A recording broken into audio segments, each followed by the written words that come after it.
In Norse mythology, Ragnarok is a series of apocalyptic events that will define the end of the world. However, we are shocked to find that what is happening in Hong Kong now has many similarities with Ragnarok. Therefore, we call it Hongarök.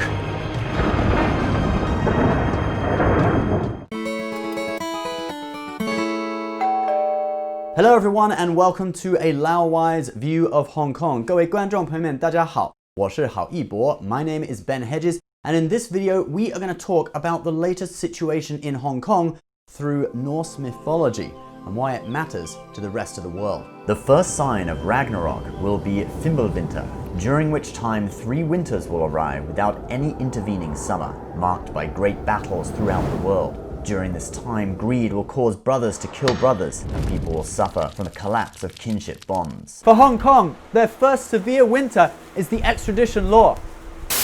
In 2018, Hong Kong citizen Chan Tong Kai murdered his pregnant girlfriend in Taiwan and fled back to Hong Kong. Subsequently, the Taiwanese government asked Hong Kong to hand over the suspect 3 times, but the Hong Kong government ignored it, claiming that there was no extradition treaty between the 2 sides. However, in February of the following year, the Hong Kong government, based on this murder case, formulated the extradition law, permitting them to transfer suspects and provide legal assistance to jurisdictions such as mainland China, Macau, and Taiwan. But the implementation of this law within the CCP's authoritarian system will weaken the independent jurisdiction of Hong Kong and likely cause dissidents to be charged by the CCP and sent to the mainland for trial.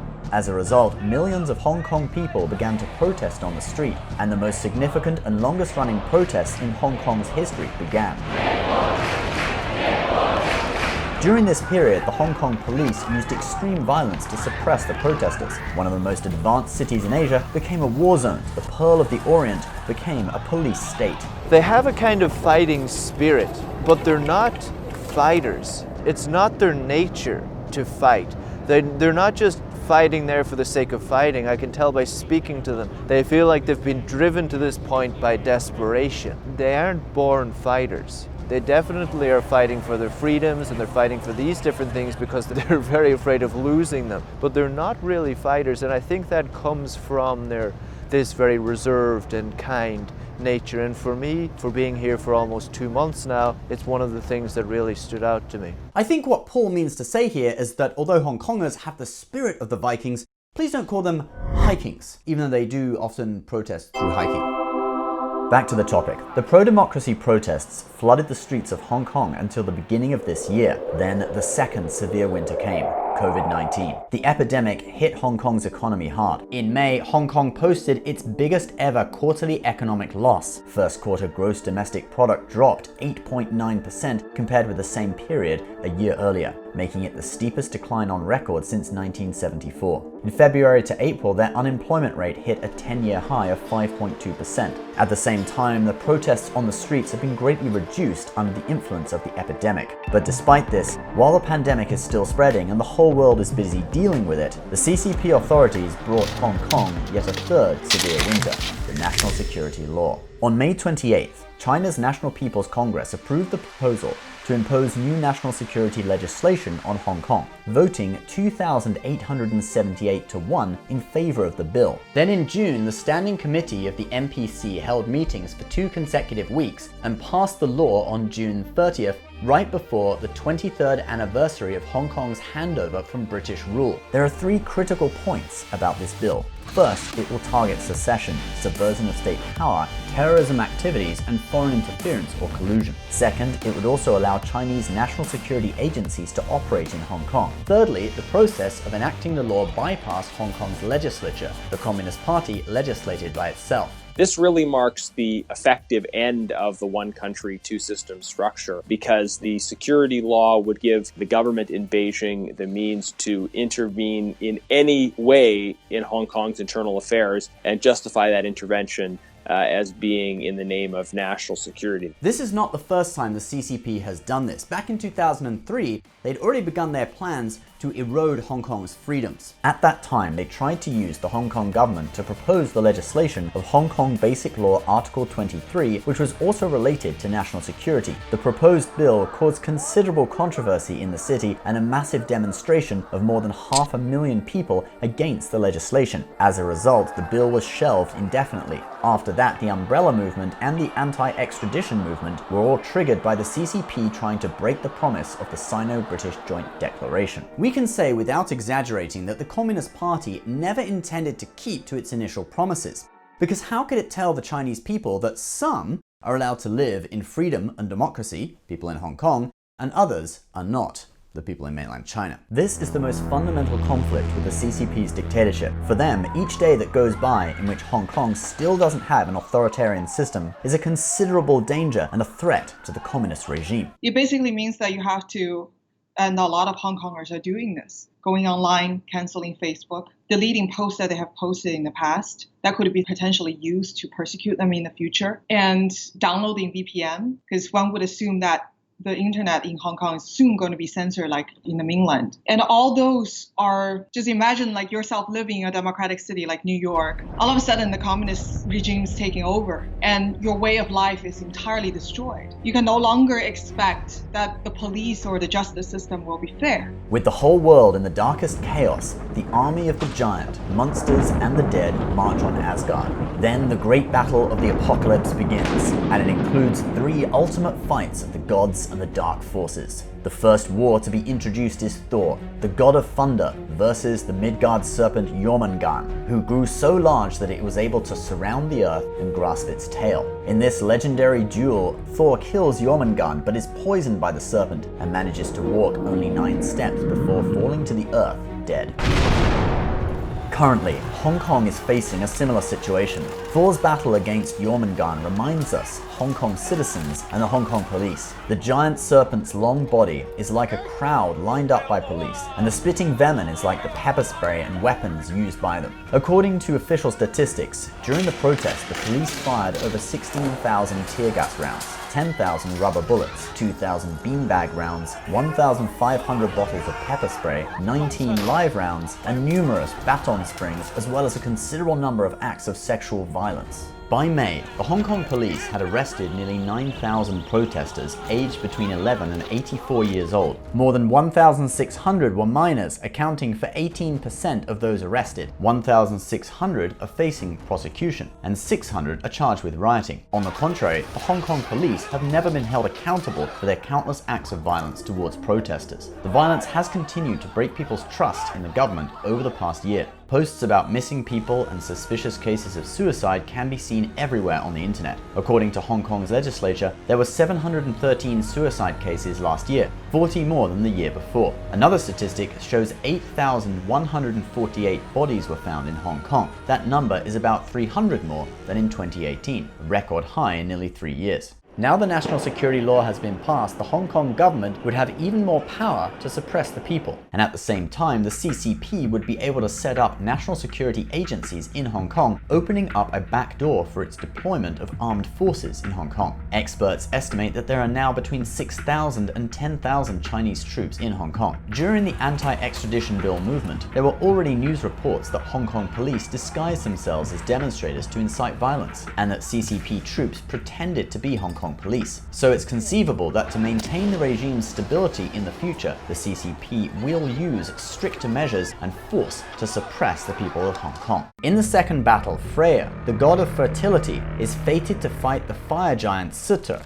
Since he does not have his sword, he will be defeated. Freya is associated with virility, peace, and prosperity, just like the economy of Hong Kong, which is highly developed and prosperous. Freya often rides on a wild boar, which is similar to the Chinese word for Hong Kong pig. Hong Kong pig is commonly used by Hong Kongers to describe someone who only cares about life and doesn't care about politics. On the other hand, Sutur symbolizes the Chinese communist regime, with fiery red as his primary color. What would you say to some people in Hong Kong who, aren't interested in politics? I mean, I know a lot of people in Hong Kong are interested, but there are some people who perhaps just care about, living their life and don't really want to pay attention to politics. What would you say to them? How does it affect them? I understand a lot of people, not only in Hong Kong, but around the world, they always think I'm not interested in politics and I have absolutely nothing to do with politics whatsoever. Whoever is in power, that's their problem as long as my life continues unaffected. But even if you do not find politics, politics will come to you. There are lots of investment and foreign companies who are considering whether they should move their regional headquarters from Hong Kong to elsewhere where there's no national security law issues, where there's no human rights issues. And so even if somebody is absolutely nothing to do with politics, that person never read the news. But if Hong Kong goes down, everybody suffers. Hong Kong's population accounts for only 0.5% of the national population of China, but in the 1990s it accounted for 27% of China's GDP, although this number has been declining year by year and is currently below 3%. However, Hong Kong still plays an essential role in connecting China with the rest of the world, a role that other big Chinese cities cannot replace. For example, Hong Kong is a crucial gateway for international capital inflows into China. In 2018, of the $135 billion in foreign direct investment that China received, nearly $90 billion flowed through Hong Kong. This accounted for 67% of total foreign investment in China. Hong Kong is also the world's largest and most important global offshore renminbi business hub. Over 70% of the world's renminbi payments are settled through Hong Kong. According to China's Ministry of Commerce, the proportion of China's non-financial outbound direct investment to Hong Kong exceeded 58%, about $70 billion in 2018. As of the end of 2018, the stock of Chinese non-financial foreign direct investment in Hong Kong reached $622 billion. It means China invests in the world through Hong Kong, including the increasing number of China's state-owned enterprises. Of the 96 state-owned enterprises, 50 of them have at least one listing on the Hong Kong Stock Exchange. And in the first quarter of this year, Hong Kong's economic growth data was released. Shaken by the epidemic, it declined 8.9% compared with the same period last year, the largest decline in nearly 2 decades. The unemployment rate also hit a 10-year high. And now the Communist Party has passed the national security law. No matter what their propaganda says, Hong Kong will be substantially closer to one country, one system, losing its freedom of speech, information transparency, and judicial independence. This will likely affect the confidence of international investors, undermining Hong Kong's position as a global financial hub. The New York Times pointed out that this is quite unfavorable for multinational companies setting up Asia-Pacific headquarters in Hong Kong. They will be anxious about the CCP's political repression in Hong Kong, and foreigners and other residents may leave Hong Kong as a result. All of this stems from the CCP's attempt to undermine the current situation in Hong Kong. No major protests after 1997 could really be seen as unreasonable. Every time Beijing tried to push for stricter laws in Hong Kong, the people took to the streets. The CCP reneging on their promises is always the cause for the protests, but the CCP always accuses the people of undermining Hong Kong. But it is the CCP who are the real murderers of the city. They do not hesitate to destroy Hong Kong's life and economy, forcing their dictatorship upon Hong Kong. In the third battle, Heimdall, the guardian of the Rainbow Bridge between Earth and Asgard, fights Loki, the god of mischief, and the two kill each other. In Hong Kong, the media always stands on the front lines and defends the truth, just like Heimdall guards the Rainbow Bridge. On the contrary, the Hong Kong government always lies and uses brainwashing propaganda to cover up the facts, like Loki's mischief. In the past decade, Hong Kong's press freedoms have continually regressed. According to the World Press Freedom Index, in 2010, Hong Kong ranked 34. By 2019, it had fallen to 73rd place. Beijing's baleful influence has led to a decline in press freedom in Hong Kong, a Reporters Without Borders report read. For example, on November 12th of last year, the Hong Kong police laid siege to the Chinese University of Hong Kong and escalated their violence against the students. Right after that, 6 prominent Hong Kong newspapers ran front-page ads that echoed Chinese communist propaganda. The Epoch Times and Apple Daily were the only 2 papers that reported honestly about the police crackdown. The same thing happened again this year when the CCP tried to push through the national security law. That's why Hong Kong's freedom of press is like the prices at IKEA. It keeps getting lower. Hong Kong's rank for press freedom fell to 80th place this year and has been labeled as problematic by the index. The main reason for that is that there were many cases of violence against the media during the pro-democracy demonstrations. A Hong Kong Journalists Association survey interviewed around 200 journalists. 65% of them had been subject to violence during their work by police and also people with different viewpoints. Indonesian journalist Verbi Mega Indah was hit by a projectile fired by Hong Kong police and was blinded in one eye while covering a protest. Loki is also considered a god of fire. Remember, we just mentioned that the Epoch Times was only one of two papers that reported honestly during the siege of the Chinese University of Hong Kong. Well, just a few days later, the Epoch Times printing press in Hong Kong was torched by 4 masked men. That was actually the 4th attack against the Epoch Times press over the past several years. The Hong Kong Journalists Association, they conducted a survey amongst their members. 98% of the respondents said they were against this law, and over 90% they would be in danger. And also many of the respondents feel that if this law is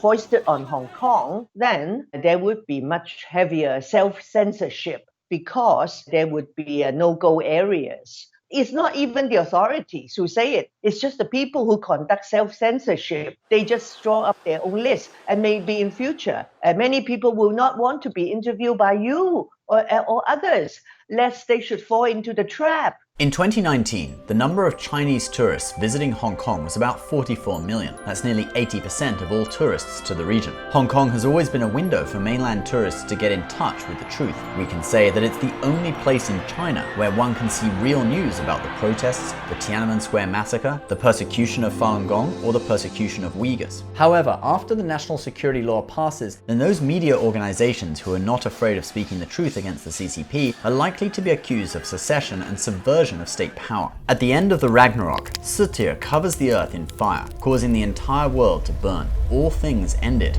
The world was destroyed. As for now, whether such a thing will happen or not, we don't know. But we do know that in the past several decades, the whole world has turned a blind eye to the CCP's crimes because of either money or fear. And it has allowed the CCP to expand its power to such an extent that even when it makes so many malicious mistakes during the severe epidemic, it has the ability to control international organizations and the media to deceive the world. This has led to at least 10 million infections and 500,000 deaths worldwide. The Asian Development Bank estimates that this epidemic may cause global economic losses of as much as $5.5 to $8.8 trillion, not to mention how many families will suffer life-changing grief. In the past, the foreign governments have dealt with CCP in the way that they hope CCP to be, not in the way that CCP is. We hope them to be an international player, respecting international law, to respect free trade agreements with different countries. But what the CCP has shown us in the past is that they exploited pretty much everything they're involved in. They never respected international regulations and have also undermined their free trade agreement partners. So I think past experiences have given us very clear answer that fairness, value, and justice, rule of law is not what we can expect from this regime. Maybe we should start to treat them as what they are, which is a totalitarian regime that has killed millions of Chinese people and will only fear strength. When you show them that you're not going to compromise, that's when they get the message. And they probably stop their economic coercion or other kind of bullying tactics. Yes, we do have a lot of our economy dependent on China, but if enough countries around the world work together on this level, we've seen it before. We've been able to, as a world, create alliances of countries who are committed to human rights, and we've been able to do things like end apartheid in South Africa. We've been able to stop ethnic cleansing in different regions. We've done it before where there's a will. We need to stand up for the right that were already there enshrined in Hong Kong under that declaration and refute the idea that the Chinese can simply interfere in the internal workings of Hong Kong. And it's very important that we establish that, because when you breach an international treaty like that, everybody else in the world needs to sort of ask themselves the question, why would I have an international treaty, whether it's free trade or whatever, with China, when we know China just breaks it when it suits them?